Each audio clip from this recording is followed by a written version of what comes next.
Halo pemirsa, jumpa lagi bersama dengan saya Mal Bastian di program Tanya Jelis, satu program hukum unggulan di mana Anda bisa mendapatkan edukasi seputar hukum dengan beragam kasus yang bisa kita temukan di sekitar kita sehari-hari. Kali ini kita coba fokus ke satu pemberitaan yang paling mutakhir, yaitu mengenai hashtag-hashtag yang berseliweran di sosial media. Ada hashtag tolak vaksin COVID-19, hashtag tolak vaksinasi, dan masih banyak lagi. Namun pertanyaannya, apakah ada pidana atau hukuman pidana kalau misalkan perseorangan maupun golongan menolak vaksinasi COVID-19? Bersama dengan saya hadir Ibu Dr. Anda Jelis Lindriati SHMH. Ibu Jelis, ketemu lagi. Baik sekali. Kemudian didampingi juga oleh Ibu Eko Susiati SHMH juga. Ibu Eko, terima kasih telah hadir juga. Oke, baiklah. Langsung aja, ini semakin panas kondisi di luar sana mengenai vaksinasi, bahkan ada yang menolak vaksin Sinovac itu. Kalau dari data yang saya dapatkan di sini, Ibu Jelis dan juga Ibu Eko, sejauh ini pengadaan dan pelaksanaan vaksinasi COVID-19 diatur dalam Perpres 99 tahun 2020. Pertanyaannya, apakah akan dipidana kalau ada warga negara yang menolak vaksin atau menggaungkan semangat untuk menolak vaksin? Bu Jelis. Saya kan informasinya belum selengkapnya saya dengar. Jadi kalau saya memberikan argumentasi hukumnya, saya kurang berani. Baik. Kenapa? Karena apakah vaksin ini diberikan gratis, ataukah harus membeli sendiri masyarakat? Nah, kalau masyarakat harus membeli sendiri, pemirsa di rumah, karena tingkat ekonomi masing-masing orang itu kan berbeda, Mas Amal. Betul. Nah, kalau umpamanya harga 1 juta atau 2 juta atau 500 ribu atau 50 ribu, sekalipun kata orang yang kaya itu bukan uang, tapi bagi orang yang itu menial lemah, uang itu sangat berharga. Kan mendapatkan 50 ribu itu sangat sulit untuk dirinya atau harus beberapa orang. Apalagi keluarga gitu kan. Nah, sekarang karena saya juga belum tahu aturan hukum itu gratis atau harus membeli sendiri.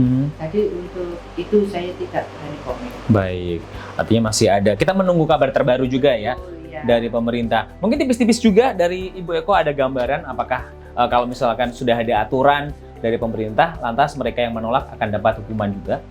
Iya, menjaga kesehatan suatu bangsa adalah tugas dan kewajiban dari pemerintah, mulai dari perencanaan, pelaksanaan, pengawasan, dan lain-lain. Dalam hal ini, masa pandemi ini, tugas pemerintah salah satunya memang harus mencegah penularan. Salah satunya adalah melakukan PSBB, dan terakhir ini karena perkembangan dari COVID itu terus meningkat, maka pemerintah mendatangkan vaksin COVID-19.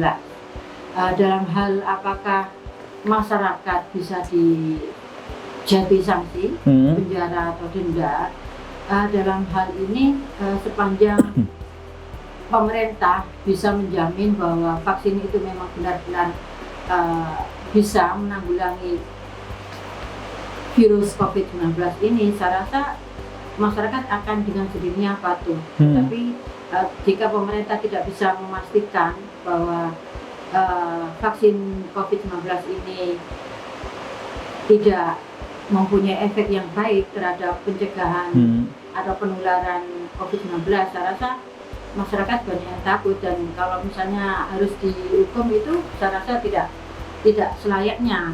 Justru pemerintah lah yang harus meyakinkan kepada masyarakat bahwa bahwa vaksin ini benar-benar bermanfaat untuk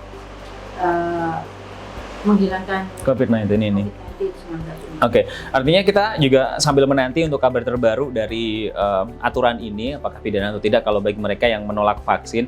Lantas sebenarnya apakah Ibu Jelis melihat dengan adanya aturan seperti ini adalah upaya tindakan tegas dari pemerintah untuk mengedukasi lebih tepatnya? Karena ini penting loh, ini adalah kewenangan dari pemerintah untuk melindungi warganya. Berarti kalau misalkan ada yang tidak sejalan atau searah dengan pemerintah, ya siap-siap berlawanan langsung dengan pemerintah. Begitukah? Ya, terima kasih Mas Ahmad. Di dalam undang-undang kita pasal 14 ayat 1 nomor 4 tahun 1984 tentang wabah penyakit menular, barang siapa dengan sengaja menghalangi pelaksanaan penanggulangan wabah sebagaimana diatur dalam undang-undang Hmm. diancam dengan pidana penjara selama-lamanya 1 tahun atau denda setinggi-tingginya 1 juta. Hmm. Undang-undangnya sudah jelas, Ya.